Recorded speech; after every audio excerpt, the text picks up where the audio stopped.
चलो जय श्री कृष्ण बाळको, केम छो? जगतगुरु वल्लभाचार्य विद्याधामમાં આપ સૌનું સ્વાગત છે। ચાલો આપણે પ્રાર્થનાથી શરૂઆત કરીએ। બરાબર? ઓ ઈશ્વર ભજીએ તને, મોટું છે તુજ નામ, ગુણ તારા નિત ગાઈએ, થાય તમારા કામ। कीर्तला विहसावत सदा राख दिल सा, भूल कदी करिए हमें तो प्रभु कर जो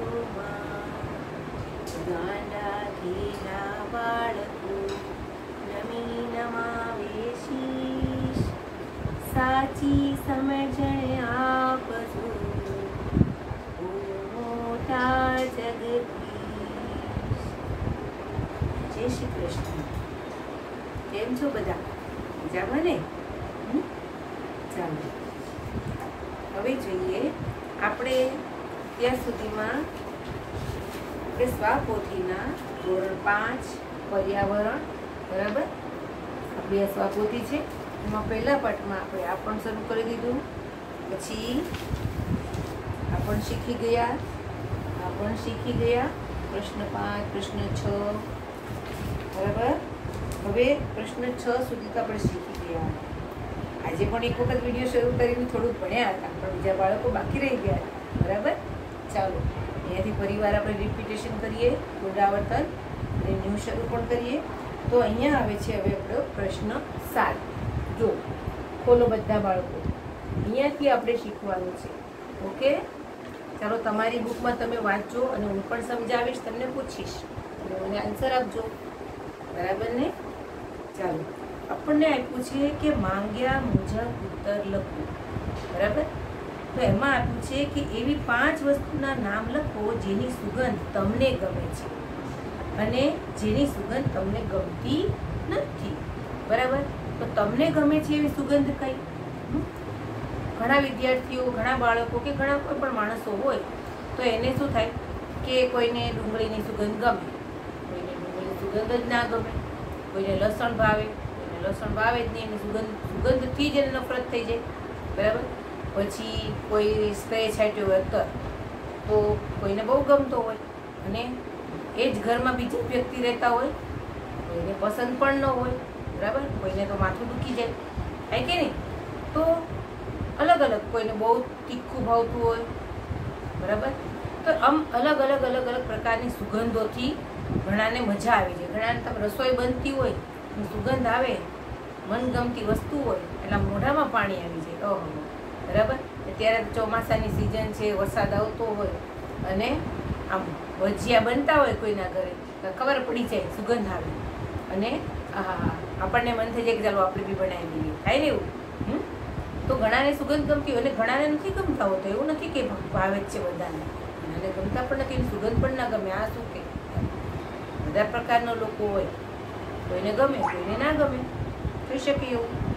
બરાબર? હવે આ તો આપણે મેં નોર્મલ વાત કરી, પણ આમાં તમને એમ કીધું છે કે મને ગમતી સુગંધ એટલે કે તમને સ્ટુડન્ટની વાત છે, તમને ગમતી સુગંધના તમારે નામ લખવાના છે અને મને ન ગમતી સુગંધ એટલે જે તમને ગમતી નથી એવી સુગંધના તમારે નામ લખવાનું છે। જે ન ગમતી સુગંધ સુગંધ જ હોય, પણ કોઈ વ્યક્તિને ગમે છે, કોઈને નથી ગમતી, એવી રીતે તમને ગમે છે અને તમને નથી ગમતી એ વસ્તુ તમારે અહીંયા લખવાની છે। જો બરાબર, અહીંયા લખીને બતાવો, સ્વાપોથીમાં જ લખવાની છે આપણે, એટલે આમાં નામાં લખીને મને બતાવજો। ઓકે, સમજણ પડે છે? તો મેં તમને હમણાં ઘણા ઉદાહરણ આપ્યા ને, એ રીતે તમારે પોતાની રીતે તમારે લખવાનું છે। બધાને ખબર પડી ગઈ ને? જે સમજાયું એમાં પડી ગઈ ને બધાને? તો તમને આમાં કોઈને એક સરખું ન આવે, બધાને અલગ અલગ જવાબ આવી છે, કારણ કે બધાને એક સરખું ગમતું ના હોય। કોઈને આ ગમતું હોય, કોઈને ના ગમતું હોય, કોઈને સારું લાગતું હોય, કોઈને ના સારું લાગતું। બરાબર? સુગંધ બધાને એક સરખી ગમે એવું જરૂરી નથી, એટલે તમારે તમારી રીતે જવાબ લખવાનો છે। હવે પાછળ આપણે જોઈએ કે બીજો સવાલ છે, પ્રશ્ન 7નો બીજો। અહીંયા શું લખ્યું છે? શું મનુષ્ય પણ પ્રાણીઓને માટે જોખમી હોય છે? કેવી રીતે? જો અહીંયા લખ્યું છે શું મનુષ્ય પ્રાણીઓ માટે જોખમી હોય છે? જો લખ્યું છે અહીંયા, સવાલ જોશો તમે. ચાલો તો જો હું તમને બતાવું કે મનુષ્ય કઈ રીતે જોખમી હોઈ શકે. તો આપણે જોઈએ છીએ કે ચામડાના પર્સ, ચામડાના ચપ્પલ, ચામડાના પટ્ટા બધું બનતું હોય છે ને. તો ચામડું ક્યાંથી આવે? પ્રાણીઓમાંથી. તો પ્રાણીઓને મારી નાખતા હોય તો જ ચામડું મળે ને. તો એ મરી ગયેલા પ્રાણીઓને મારી નાખે, પછી એનું ચામડું કાઢી નાખે અને એમાંથી પર્સ, પટ્ટા, ચપ્પલ બહુ બધું બનાવે. ઘણી વખત તો સોફાના સીટ કવર, ગાડીઓમાં એવા સીટ કવર ઘણી જગ્યાએ એવા હોય. કોઈને એમ હોય કે ચામડાની વસ્તુ તૂટે નહીં કોઈ દિવસ એવી. એટલે એમ કે બધું જ છે તો લઈ લઈએ એમ કરીને લેતા હોય માણસોને. આ માણસોને પૈસા મળતા હોય એટલે પ્રાણીઓને મારીને ચામડું લઈ અને ચામડામાંથી ચામડું વેચી દે. બનાવવાવાળા બીજા હોય, લેવાવાળા બીજા હોય, કરવાવાળા એ બીજા હોય. બરાબર. તો આમ માણસો પ્રાણીઓને પોતાને પૈસા મળે છે વસ્તુ વેચીને, લોકો બનાવતા હોય એટલે લોકો કાપીને મારી નાખે, દઈ દે, 2 પૈસા મળે એના હાટું એ પ્રાણીઓને મારી નાખે છે. તો એના માટે મનુષ્ય જોખમી છે પ્રાણીઓ માટે. હવે આપણે એવું કયા એવા પ્રાણીઓ હશે એવા? બરાબર.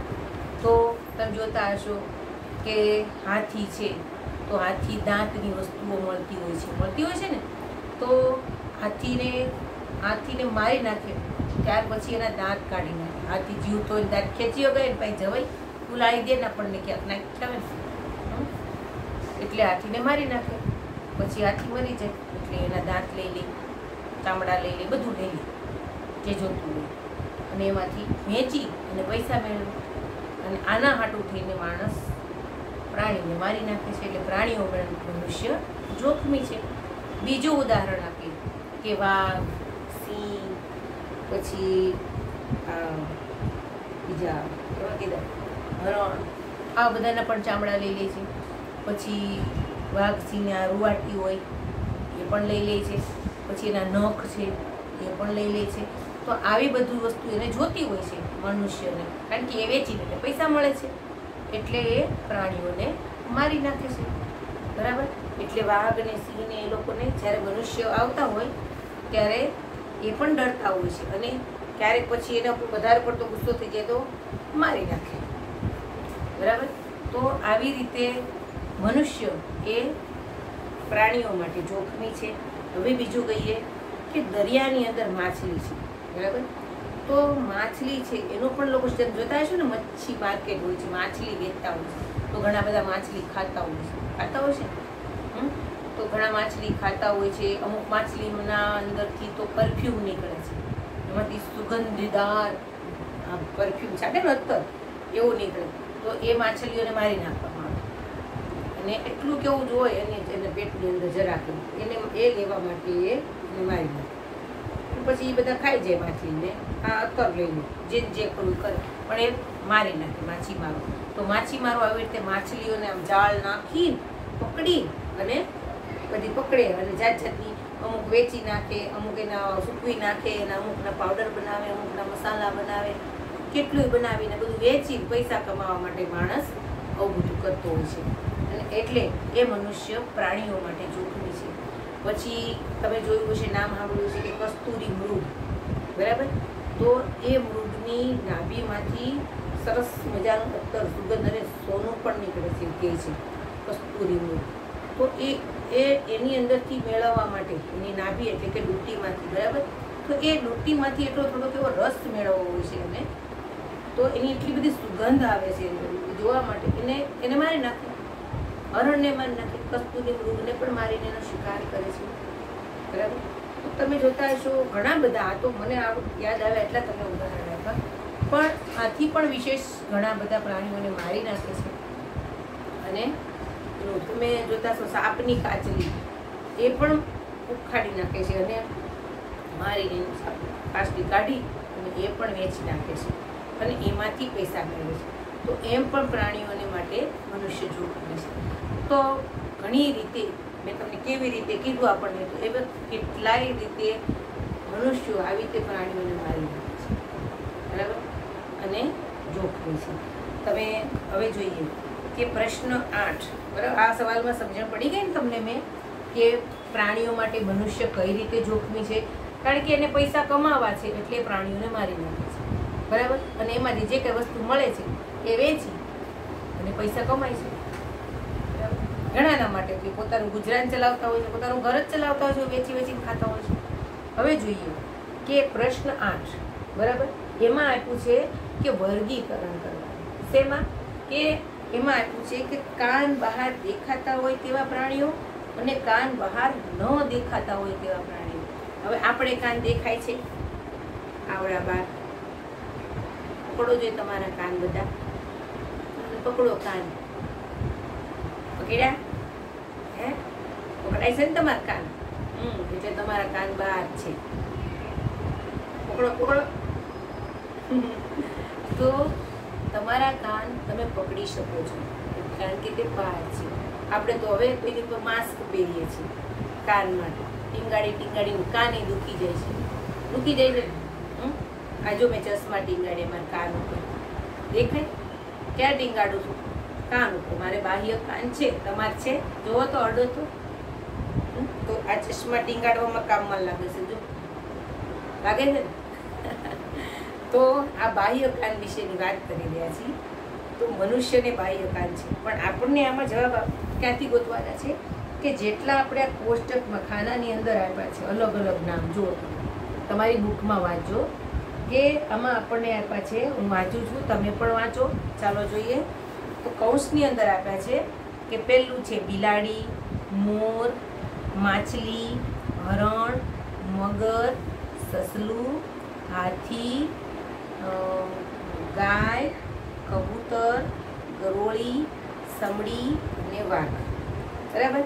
તો આટલું આપ્યું છે. આપણે આટલામાંથી ગોતવાના છે કે આટલામાંથી કેટલા પ્રાણીઓને કાન છે અને કેટલા પ્રાણીઓને કાન નથી. ચાલો જોઈએ. તો બિલાડી, બિલાડીને કાન હોય છે? હોય છે ને? હા, બિલાડીને કાન હોય છે. તો આપણે ક્યાં લખશું કે કાન બહાર દેખાતા હોય તેવા પ્રાણીઓના નામમાં લખશું બિલાડી. બરાબર. બીજું આવે છે મોર. મોરને કાન હોતા નથી. મોરને આવા કાન હોય છે બહાર? નથી હોતા, એને ખાલી મીંડા હોય ગોળ ગોળ. તો મોર ક્યાં આવશે કે કાન બહાર ન દેખાતા હોય એવા પ્રાણીઓ, એમાં લખશું મોર. પછી માછલી, માછલીને આવા કાન દેખાતા નથી તો પણ બહાર ન દેખાતા પ્રાણીઓમાં લખશું. પછી આવે છે હરણ. હરણને કાન હોય છે ને? તો હરણ ક્યાં લખશું? બહાર કાન દેખાય છે એવા ખાનામાં આપણે હરણ લખશું. પછી મગર. મગરને કાન હોય છે? મગર આમ લાંબી લાંબી જોઈ છે મગર તમે?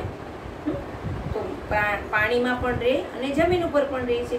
તો આ મગર ને કાન, તમે આવા ઊંચા ઊંચા કાન તમને જોવા મળે છે? તમને આવા ઊંચા કાન જોવા મળે છે મગરને? નથી હોતા. બરાબર. મગરનું મોઢું સીધું સીધું દેખાય છે. ક્યાંય ના જોયું હોય તો આપણે ખોડિયાર માતાનો ફોટો હોય એમાં પણ તમને મગર જોવા મળશે. તમે કદાચ ક્યાંય ન જોયું હોય તો ખોડિયારમાંનો ફોટો છે ને, બધાના ઘરે હોય છે, તો ત્યાં તમને મગર જોવા મળશે. બરાબર. તો એને પણ કાન હોતા નથી. સસલું. સસલાને કાન હોય છે ને? તો સસલું ક્યાં આવશે? બહાર કાન દેખાય છે એમાં લખશું સસલું. અને મગર ક્યાં લખશું? કે કાન દેખાતા નથી. પછી આવે છે ગાય. ગાયને કાન હોય છે મોટા મોટા, તો ક્યાં લખશું? બહાર કાન દેખાય છે એ ખાનામાં ગાય લખશું. કબૂતર. કબૂતરને કાન હોતા નથી તો ક્યાં લખીશું આપણે? બહાર કાન હોતા નથી એ ખાનામાં લખીશું કબૂતર. પછી આવે છે ગરોળી. ગરોળીને પણ બાહ્ય કાન હોતા નથી. બરાબર. અને સમડી. સમડી પક્ષી છે, એને પણ બાહ્ય કાન હોતા નથી. વાઘ. વાઘને કાન હોય છે ને? તો આપણે આ રીતે બધી વર્ગીકરણ કરી અને બંનેમાં આપણે અલગ અલગ તારવવાનું છે. બરાબર. આવડશે ને બધાને? શાંતિથી, આપણે કાંઈ ઉતાવળ નથી, શાંતિથી વિચારવાનું, જોવાનું, ચિત્ર જોવાનું. બરાબર છે કે નહીં? હા, આને કાન છે, આને કાન નથી, આપણને ખ્યાલ આવી જાય. બરાબર. અમુક તો આપણી આસપાસના પ્રાણીઓને આપણે જોતા જ હોય, તો કદાચ આપણને એમ થાય કે અમુક પ્રાણીઓ આપણે નથી જોયા, ચાલો મગર નથી જોઈ, તો પછી જોવું પડે. ચિત્ર જોવું પડે. હવે આપણને બીજું આપ્યું છે પ્રવૃત્તિ. એક અથવા બે આંખોથી જોવું. પ્રવૃત્તિ કરવાની. એક આંખથી જોવાનું, બે આંખથી જોવાનું. ચાલો, શું આપ્યું છે આમાં આપણને કે મારી આપણી બે આંખ ખુલ્લી છે. જો બધાની બે આંખ ખુલ્લી છે તો આપણે એક આંખથી જોવાનું. હા, એક આંખ બંધ કરી દીધું, બંધ રાખવાનું, બહાર નથી દેવાનો, શાંતિથી આમ હાથ ખાલી આંગળી. હવે તમે આમ આંખ ખોલીને જોશો, તમને શું દેખાય છે? બંને આંખ ખુલ્લી હતી ત્યારે તમને કેટલું ચિત્ર દેખાતું હતું તમારી આસપાસનું. અને એક આંખ બંધ કરો. ચાલો, જમણી આંખ બધા બંધ કરો. ચાલો, હવે જુઓ તમારી આસપાસનું ચિત્ર તમને કેવું દેખાય છે. આપણે પ્રવૃત્તિ છે, કરો. કેવું દેખાય છે તમને? આંખ બંધ કરી એની બાજુનું નજીકનું ચિત્ર કોઈ દેખાય છે તમને? દેખાય છે? નથી દેખાતું. બરાબર. હવે એ આંખ ખોલો, જોઈએ તમને આજુબાજુ ચિત્ર દેખાશે. દેખાણું બાજુનું પણ ચિત્ર તમે જોવો છો મારી સામે જ, છતાં તમને આ બાજુનું ચિત્ર દેખાય છે. દેખાય છે ને? જો આપણને એમાં એ જ આપ્યું છે. શું આપ્યું છે આપણને?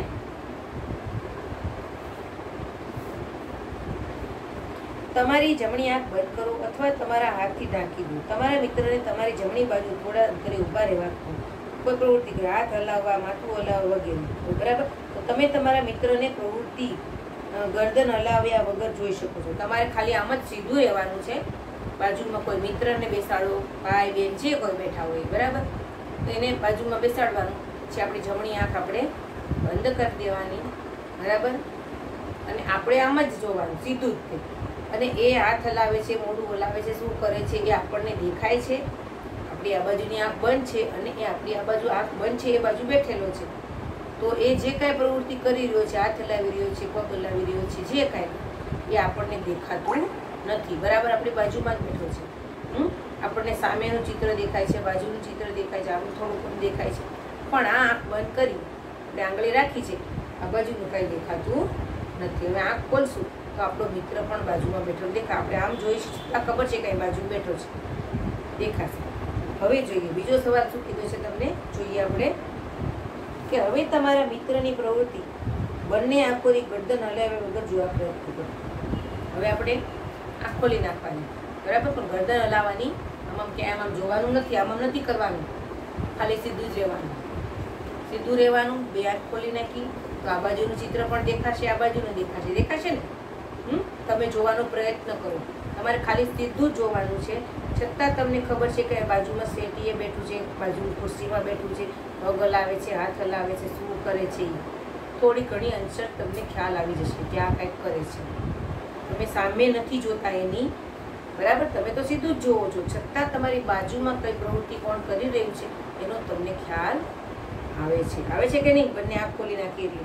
હવે બીજું આપ્યું છે કે એક આંખથી જોવામાં અને બંને આંખથી જોવામાં શું તફાવત છે? ચાલો બોલો. આપણે પ્રવૃત્તિ કરી, એક આંખથી જોયું, એક આંખથી જોયું અને બે આંખથી જોયું, તો તમને કેવો અનુભવ થયો? શું તફાવત છે? હવે તો તમારે જવાબ આપવો પડે. શું તફાવત છે બોલો જોઈ. એક આંખથી જોઈએ છીએ ત્યારે આપણને સંપૂર્ણ ચિત્ર આખું દેખાતું નથી. આપણી નજરની આસપાસનું, સામેનું બધું જ સંપૂર્ણ ચિત્ર આપણને દેખાતું નથી. જે બાજુની આંખ બંધ છે એ બાજુનું ચિત્ર આપણે જોઈ શકતા નથી. આ બાજુની બંધ કરીએ તો આ બાજુનું નથી દેખાતું. તો આ રીતે તમે જોઈ શકતા નથી, બરાબર. જ્યારે બંને આંખો ખુલ્લી હોય છે ત્યારે તમે બધું જ સંપૂર્ણ ચિત્ર જોઈ શકો છો. સાચી વાત ને? ચાલો હવે પાછળ જોઈએ.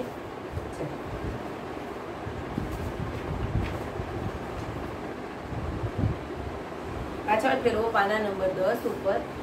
ચાલો પાના નંબર 10. હવે એમાં શું આપ્યું છે આગળ પ્રવૃત્તિમાં? હવે નાનો બોલ અથવા સિક્કો ઉછાળો. નાનો બોલ અથવા એક સિક્કો અને પકડવાનો પ્રયત્ન કરો. સિક્કો ઉછાળવાનો અને પકડવાનો પ્રયત્ન કરવાનો, બરાબર. 5નો સિક્કો, 10નો સિક્કો જે હોય કે નાનો એવો બોલ હોય તમારી પાસે. બોલ તમે તો બધા દડામાં તો કેચ કરવામાં તો હોશિયાર હશો ને, બરાબર ને? આવડે ને તમને? તો ઉલાળવાનો અને પકડવાનો પ્રયત્ન કરવાનો. હવે આ જ ક્રિયા બંને આંખો ખુલ્લી રાખીને કરવા પ્રયત્ન કરો. બે આંખો ખુલ્લી રાખી પ્રયત્ન કરવાનો છે. વસ્તુ જતી રહી લેવાની છે બરાબર. આમ ઉલાળવાનું લ્યો તો તમને બે આંખ ખુલ્લી રાખી ગઈ. પણ પછી કહે છે એક આંખ બંધ કરો ને પકડવાનો પ્રયત્ન કરો. તે પકડવાનું ક્યારે સહેલું પડે છે. હવે એક આંખ બંધ કરી દેવાની, સિક્કો ઉલાળવાનો અને આમ જોવાનું બરાબર. તો તમને શેમાં વધુ સારું પડે છે? બે આંખ ખુલ્લી હોય કે એક આંખ ખુલ્લી હોયમાં? બંને આંખ ખુલ્લી હોય એમાં સારું પડે છે બરાબર. એક આંખમાં સિક્કો આમ તેમ જાય તો દેખાતો નથી. હવે આ પ્રયત્ન કરો. 3 નંબર જો આ પ્રવૃત્તિ નંબર 3 છે. હવે આમાં જોઈએ કે આ પ્રવૃત્તિ માટે તમારી શાળા શાંત જગ્યા શોધો. તમારા એક મિત્રને થોડા અંતરે ઊભા રહેવા કહો અને ધીમેથી કંઈક બોલવા કહો. જો હવે એમ કહે છે કે બીજી એક પ્રવૃત્તિ છે. શાળામાં જવાનું, શાંત જગ્યા હોય, શાંત જગ્યામાં એક મિત્રને થોડાક અંતરે, થોડું દૂર, પોતાનાથી થોડું દૂર ઊભા રહેવા કહો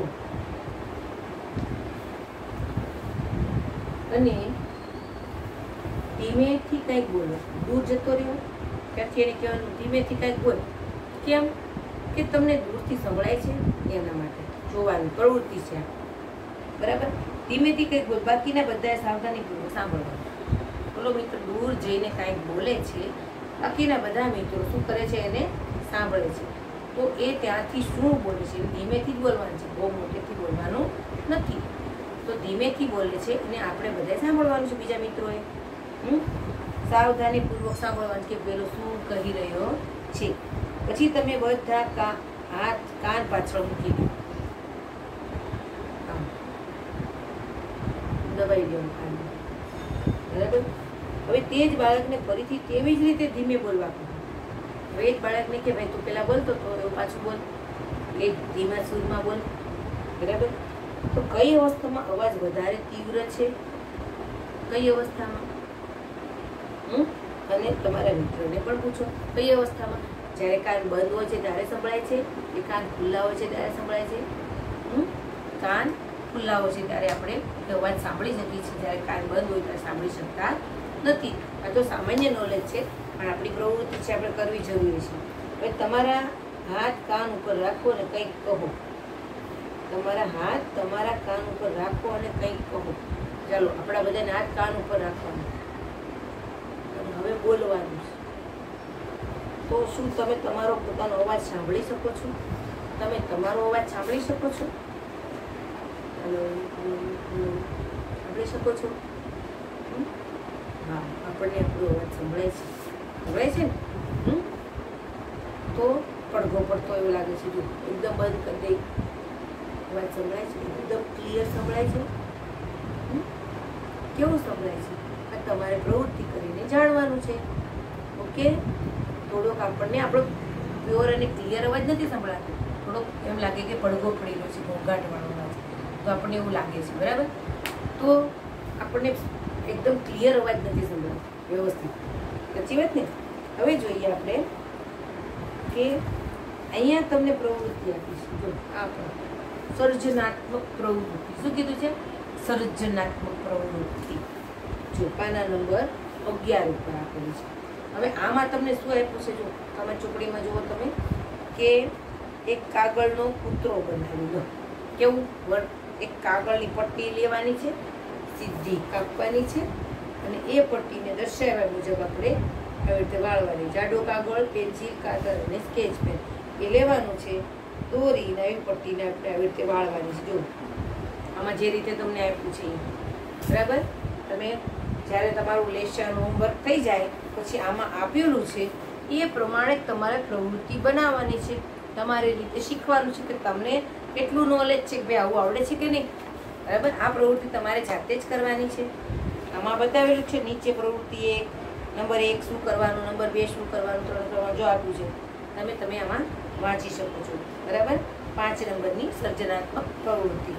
હવે પાછળ આપ્યા છે આ સવાલના જવાબ. જો આ પ્રશ્નો બરાબર. આ તો વિકલ્પો છે, વિકલ્પો આપેલા છે, એમાંથી તમારે જવાબ ગોતવાના છે. ઓકે, તો આ લેશન તમારે કરવાનું છે. આ લેશન કરવાનું છે. પડી ગઈ ખબર? આપણો અહીંયા પાઠ પૂરો થાય છે સ્વાપોથીમાં કમ્પ્લીટલી. બરાબર, સમજણ પડી ગઈ ને બધાને? ચાલો આવજો. જય શ્રી કૃષ્ણ.